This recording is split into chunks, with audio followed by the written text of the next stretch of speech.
Lumipat ang eksena sa pagpupulong sa loob ng palasyo ni Wei Qiang, kung saan ang isang iskolar ay nagpahayag sa kanya na nagkaroon ng alitan sa pagitan ng Yellow River Clan at ng sekta ng Little Marshall.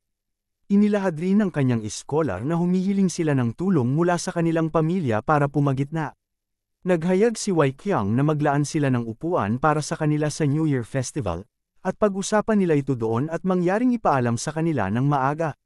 Sinabi naman ng isang iskolar na ang mga pinuno ng 5 angka ng Shanxi ay nagpadala ng mga tao para maghatid ng kanilang paghingi ng tawad at kasalukuyang naghihintay. Dito ay tinanong ni Wei Qiang na kung may kinalaman ba ito sa kanyang ikatlong kapatid. Wika pa niya na sila ay pabalikin, at kung talagang nagsisisi sila, dapat sila mismo ang pumunta dito. At ang pangatlong iskolar na nag-report sa kanya ay nagsalita na sa kalapit lugar ng Datong, napansin ang mga kainahinalang galaw ng mga demonic practitioner mula sa hilagang kabundukan. Kung saan mayroon ng 5 grupo na nabubuo, at humigit kumulang 500 tao ang dumarating ng sunod-sunod. Sumagot si Wei Qiang na kahit na nawasak na ang Crimson Wind Clan, ay hindi na nakapaghintay ang iba na gumawa ng gulo. Sinabi naman ng kanyang iskolar na sa kabutihang palad, marami silang bagong martial artist na kamakailan lang sumali sa kanilang pamilya. Kaya siya ay nagtatanong sa kanyang pinuno kung itatalaga ba sila sa kanilang mga posisyon. Inihayag naman ni Wei Qiang na ito ay napaka-imposible sa ngayon, sapagkat ang mga tinanggap sa pagkakataong ito ay kulang pa sa karanasan. Wika pa niya na sa ngayon, mag-focus muna sila sa pagtatag at pagpapatatag ng mga sangay sa bawat bayan. Dahil iyon ang pinakamahalagang prioridad nila ngayon. Nag-aalala naman ang isang iskolar sa naging pahayag ni Wei Qiang, kaya siya ay sumagot na kung pababayaan nila ito, ay tiyak na makapagdudulot ito ng pinsala sa mga sibilyan. Dito ay kanyang sinabi na bilang pamalit, sila ay makipag-ugnayan sa 5 angka ng Shanxi at sa Provincial Department ng Shaanxi. Wika pa niya na sabihin sa kanila na humihingi sila ng tulong dahil ang lungsod ng Datong ay pinasok ng mga bastardong demonic cult na yon. Nagtaka naman ang iskolar kung bakit sila hihingi ng tulong sa Provincial Department ng Shaanxi, sapagkat kilala ang gobyerno sa pagiging pabaya sa nakaraang ilang taon, kaya mababa ang tsansa na mangyari ito. Dito ay sinabi ni Wei Qiang na dapat niya itong gawin, wika pa niyang tanong sa kanya na di ba ito ang inyong trabaho. Sa puntong yon, pinagsabihan ni Wei Qiang ang lahat sa kanila na malamang sila ay pagod na ngayon, kaya't maaari na silang bumalik at magpahinga sa ngayon. Hindi nagtagal, umalis na ang mga iskolar sa kanilang pagpupulong. Nang sila ay makaalis, tinanong ni Wei Pang kung bakit hindi niya sinabi sa mga bagong napiling iskolar ang tungkol sa kanyang lihim na kasunduan sa Departamento ng Lalawigan ng Shaanxi. Sinagot naman siya ni Wei Qiang na kaya nga tinawag ito na secret agreement para kaunti lang ang nakakaalam. Wika pa niya na mas mabuti na kaunti lamang sila ang nakakaalam tungkol dito. Sinabi rin niya kay Wei Pang na hindi pa lubos na naitatag ang kanilang pamilya. Kaya magiging magulo kung kakalat ang mga chismis na ang kanilang pamilya ay pumirma ng isang lihim na kasunduan sa mga awtoridad. Ngunit bago pa man makapagsalita si Wei Pang, ay mayroong isang iskolar ang bigla na lamang na bumalik sa kanilang silid.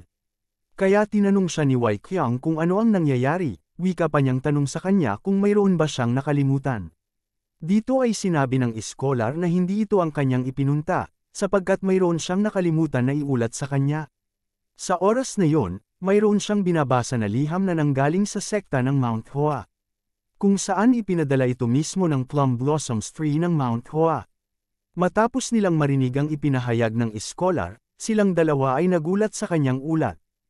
Mayroong kasabihan, na ang mga mandirigma ng Plum Blossoms ang pinaka-natatangi sa sekta ng Mount Hoa, at sa kanilang lahat, ang pinaka-nangunguna ay ang mga henyo na tinatawag na Plum Blossoms Tree. Partikular na dito si Crane ng Mount Hoa o mas kilala na si Bec Musong ay itinuturing na susunod na master ng sekta ng Mount Hoa. Kung saan iniisip ni Wei Qiang na sila ay dadalo mismo dito sa kanilang pamilya. Kaya nagtanong si Wei Qiang sa kanya kung siya ba ay sigurado na ang Plum Blossoms Tree talaga ang nagpadala ng liham. Nagsalita naman ang iskolar na siya ay sigurado sapagkat dinugtong mismo sa liham na sa kanila ito nanggaling, wika pa niya na mayroon pa silang isang liham. Nang ito ay marinig ni Wei Pang, kaagad niyang sinabihan ang iskolar na ito ay kanyang basahin kaagad. Sinambit ng iskolar na mula sa ikalawang sulat, sinasabi nila na ang kanilang master uncle ay nawawala. At iniisip nila na pumunta siya sa pamilyang Jin sa Taiyuan, kaya't hinihiling nila na kaagad na ipag-alam sa kanila kung nakita niya ang kanilang master.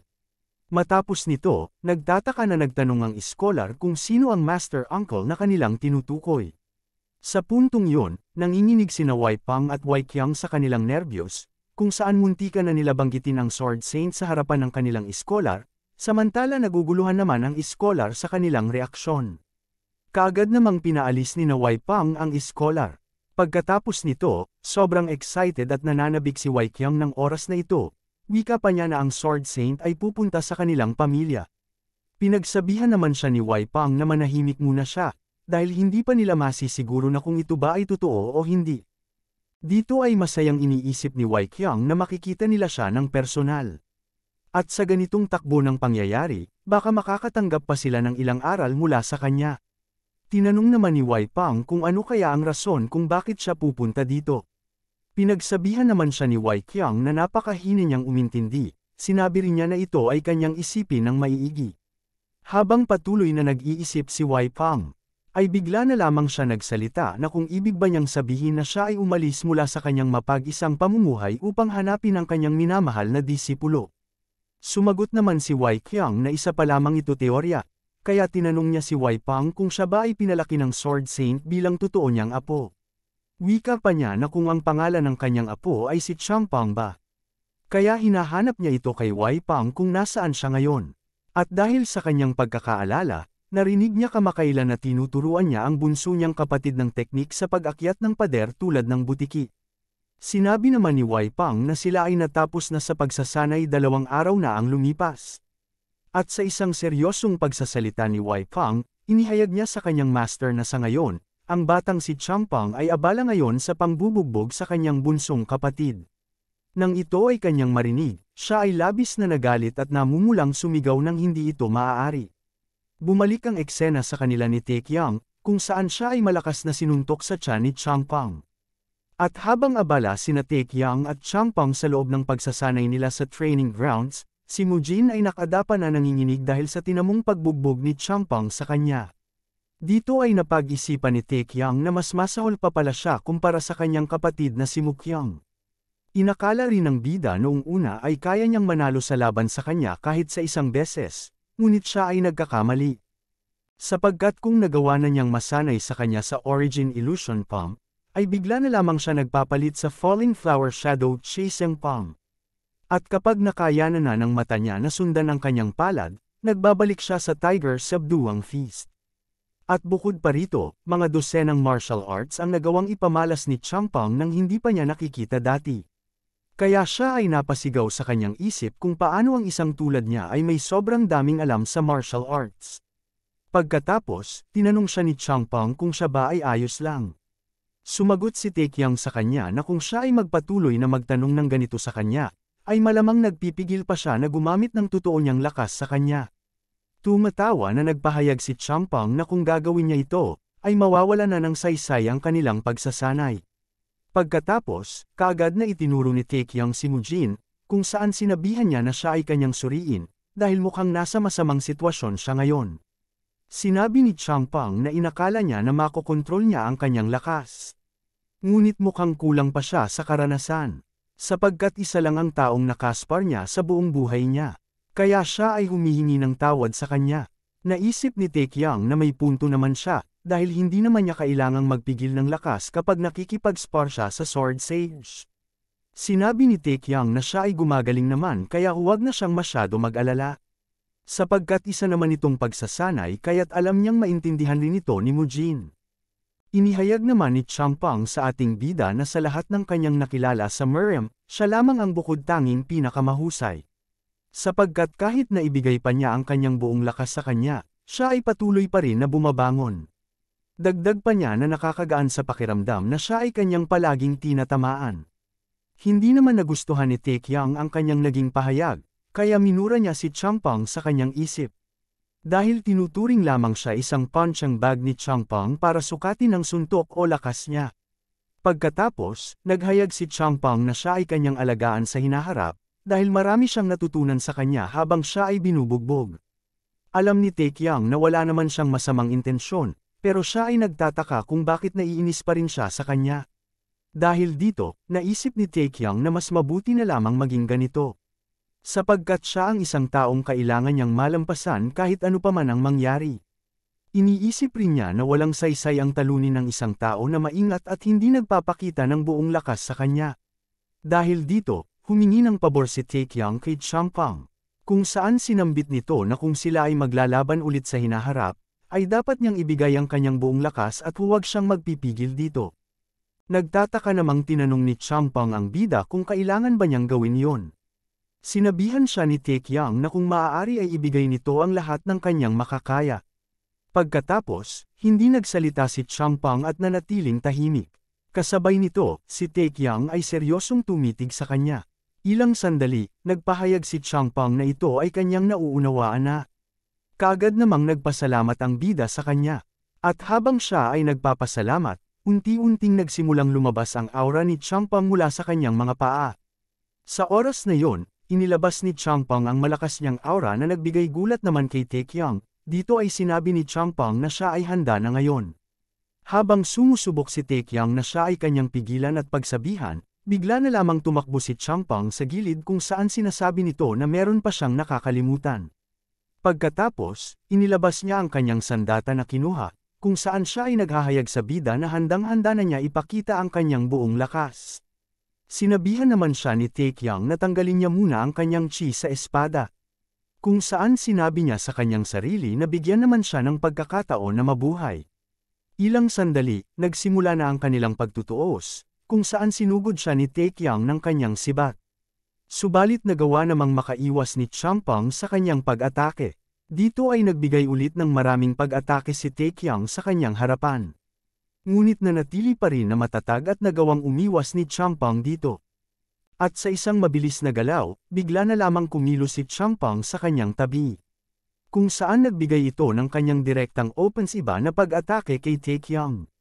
Kasabay nito, nagawa naman ni Taekyang maglabas ng kanyang depensa upang pigilan ang kanyang pag-atake.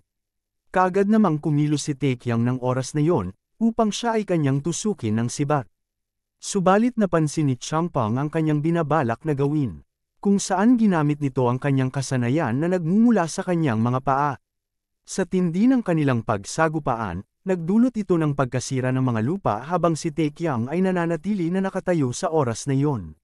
Ngunit nagulat si Taekyang sa kanyang nasaksihan, kung saan tinatapakan ni Changpang ang talam ng kanyang sibat. Dito ay tumatawa si Changpang at nagsabi na nagiging delikado na ngayon ang kanilang pagsasanay.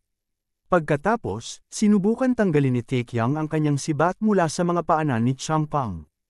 Wika pa ni Changpang sa kanya na ito'y walang silbi, dahil ginagamit niya ngayon ang 1,000 kati step ng kanyang kasanayan, kung saan umaabot ito sa 500 kilo ang bigat. Subalit napansin ni Changpang na unting-unti nagagalaw ni Taekyang ang kanyang sibat dito. Sa oras na yon, mahigpit na hinawakan ni Taekyang ang kanyang sibat, kung saan binubuhos nito ang kanyang buong lakas upang tanggalin ang kanyang sibat sa paa ni Changpang. Nang sandaling yon, matagumpay na nagawa ni Taekyang bunutin ang kanyang sibat. Habang si Changpang ay nadulas dahil sa malakas na paghila ni Taekyang. Dahil dito, hindi makapaniwala si Changpang na nagawa ito ni Taekyang. Ang teknik na Tiger's Subduing Fist ay isang makapangyarihang sining na kayang supulan ng isang tigre. Nang matutunan ni Changpang ang teknik na ito mula sa kanyang lolo noon, sinabi sa kanya na sapat ang lakas nito upang supulan ang hari ng kabundukan, at kapag nasanay ng husto, walang sinuman sa parehong edad ang makakatalo dito. Bilang bata, walang pag-aalinlangan na naniniwala si Changpang sa mga salita ng kanyang lolo. Ngunit ngayon, makalipas ang 10 taon, napagtanto niya sa unang pagkakataon na kahit ang kanyang lolo ay maaaring nagkamali ng magawang maiwasan ni Taekyang ang kanyang Tiger Subduing Fist technique. Dito ay kanyang tinanong ang bida kung paano niya nagawang maiwasan ito. Wika pa niya na sinusubukan niya sanang punteryahin ang kanyang tamang acupoint. Nagtataka naman si Taekyang sa kanyang naging pahayag, sapagkat nagawa naman siyang matamaan ni Changpang sa kanyang balikat, ngunit ang gusto sanang tamaan ni Changpang ay ang kanyang gitnang bahagi ng katawan. Nagsalita naman si Taekyang sa kanya na ginagawa niya lamang ang lahat ng kanyang makakaya, upang hindi siya matamaan ng kahit isang beses. Ngunit sa huli, nabugbog pa rin siya ni Changpang. Nagtataka na tinanong ni Changpeng kung nakita ba niya ang anyo ng kanyang teknik. Tumugon si Taekyang na matapos mabugbog ng 3 araw, ay medyo nahahalata na niya ito, kung saan sinambit niya kay Changpeng na kung ito ba ay ang Tiger's Subduing Feast, wika pa niyang tanong sa kanya kung siya ba ay tama. Sinabi rin ni Taekyang na sinasadya niya na magpahampas at pilit niyang sinusundan ang mga galaw nito. Nagtanong naman si Changpeng kung paano niya nalaman ito, sapagkat hindi niya naman ganoon kadalas na ginagamit ito. Ipinaliwanag ni Taekyang na kumpara sa ibang teknik, mas matagal bago niya nakuha ito. At ang Plum Blossom Feast naman na pinakamadalas niyang gamitin sa sparring nila ay nagbigay daan sa kanya upang tansyahin ang mga hakbang nito. Dito ay tinanong ni Changpeng kung maaari ba niyang ipakita ang teknik na yun sa kanya. Naagad namang sinang-ayunan ni Taekyang na hindi naman ito masyadong mahirap gawin. Pagkatapos, ipinakita ni Taekyang ang unang galaw ng kanyang teknik sa martial arts. Iniisip ni Taekyang na kahit na parang labis na ang humiling na maabot ang kinakailangang antas ng pag-unawa sa martial arts, at ang teknika upang ito'y magamit sa pamamagitan ng chi, hindi naman mahirap gayahin ang forma nito. Matapos ipinakita ni Taekyang ang mga hakbang ng teknik na ginagamit ni Changpeng, ay agad niyang naalala ang tawag ng kanyang lolo na tinawag siyang magnanakaw. Kung saan inihayag niya kay Taekyang na palagi ganoon ang kanyang lolo kapag tinuturuan siya nito ng martial arts. Dahil tinatawag siya nito na magnanakaw na nagnanakaw ng kanyang mga teknik. Dahil dito, napag-isipan ni Taekyang na kung siya ba ay pinupuri ni Changpeng. Sapagkat hindi siya makapaniwala na pinupuri siya ng isang tao na mayroong mataas na antas at pinakamahusay sa martial arts. Sa puntong yun, nagpahayag si Changpeng sa ating bida na siya ay isang matalinong martial artist. Nagtataka namang tinanong ni Taekyang si Changpeng kung ito ba ay totoo ang kanyang mga sinasabi, kung saan tinugunan naman ni Changpeng ng oo. Dahil dito, unting-unti lumawak ang mga ngiti ni Taekyang. Kung saan siya ay nagsisimulang magyabang kay Changpeng na maganda talaga ang koordinasyon ng kanyang mga mata at kamay mula noong bata pa siya. Dahil noong nasa elementarya pa siya, kaya niyang gayahin ang 1 hanggang 8 yin-yang teknik ng Taekwondo sa pamamagitan lamang ng pagtingin dito ng 2 beses. Namangha naman si Changpeng sa mga sinambit ng bida. Tinanong naman ni Taekyang si Changpeng kung gaano katagal bago niya natutunan ang Plum Blossom Feast technique. Sumagot naman si Changpeng na siya ay umabot ng halos 1 buwan bago niya natutunan ito. Sa puntong yon, napahanga pa ng lalo si Taekyang sa kanyang sarili, sapagkat nagawa niyang gayahin ang kanyang teknik sa loob lamang ng 3 araw. Kaya wika niyang tanong sa kanyang sarili kung totoo ba talaga na siya ay isang genius. Dahil sa kanyang natuklasan, patuloy na tumatawa ang bida sa kanyang sarili at labis na napapabilib sa kanyang kasanayan. Sinabi naman ni Changpeng noong panahong yon, galit na galit ang kanyang lolo sa kanya. Dahil umabot siya ng halos 1 buwan upang makamit ng ganap ang kanyang kasanayan. Iniisip naman ni Taekyang na magagalit talaga ang kanyang lolo kung aabutin siya ng ganun katagal. Sa kanyang umaapoy na chi, nagpahayag si Changpeng na hindi maganda ang kanyang pakiramdam kapag may gumagaya sa kanyang martial arts. Matapos magising si Mujin mula sa kanyang pagkatulog, ay agad niyang nasaksihan ang pinsala na tinamo ng training grounds dahil sa pagsasanay nila Taekyang at Changpeng. Nagtataka na nagtanong sa kanyang sarili si Mujin kung paano ang isang tulad niyang tao ay ganito kagrabe kumilos. Habang si Changpeng ay abala na nagpatuloy sa maraming pag-atake kay Taekyang. Dito ay iniisip ni Mujin na halos nasa antas na sa pagiging isang halimaw si Changpeng. Kasabay nito, dumedepensa si Taekyang sa kanyang pag-atake. Kung saan iniisip ni Mujin na mas lalo pa nagiging nakakatakot si Taekyang sa bawat sandali. Sapagkat noong sa simula, hindi man lang tumatagal si Taekyang ng 100 segundo laban kay Changpeng, ngunit ngayon ay nakapag-sparring na sila ng halos 300 segundo. Kaya siya ay mas lalong namangha sa bilis ng pag-unlad ni Taekyang. Napag-isipan rin ni Mujin na magkasing edad lang silang dalawa ni Taekyang, ngunit ang mga tao sa paligid niya ay puno na ng mga halimaw. Kung saan iniisip niya na mukhang labis na ito para kay Taekyang. Dahil dito, naaalala ni Mujin ang mga sinabi ni Taekyang na kung ayaw niyang mawala ang isang mahalaga sa buhay, ay kailangan niyang isakripisyo ang kanyang buhay ngayon. At mas mabuti na siya ay magsikap habang siya ay may buhay kaysa sa mamatay. Matapos nito, napagtanto ni Mujin na hindi ito ang oras na dapat siya magreklamo. Kasabay nito kinuha niya ang kanyang sandata kung saan siya ay nagtatanong sa kanyang sarili kung mayroon bang batas na nagsasabing kailangan niyang maging mahina palagi.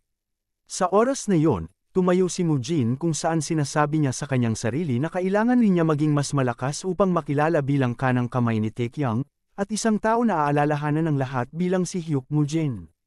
At habang pinagmamasdan niya ang dalawa na naglalaban, nagsalita si Taekyung na ang martial arts ng Mount Hua ay masyadong napakahirap talaga kalabanin.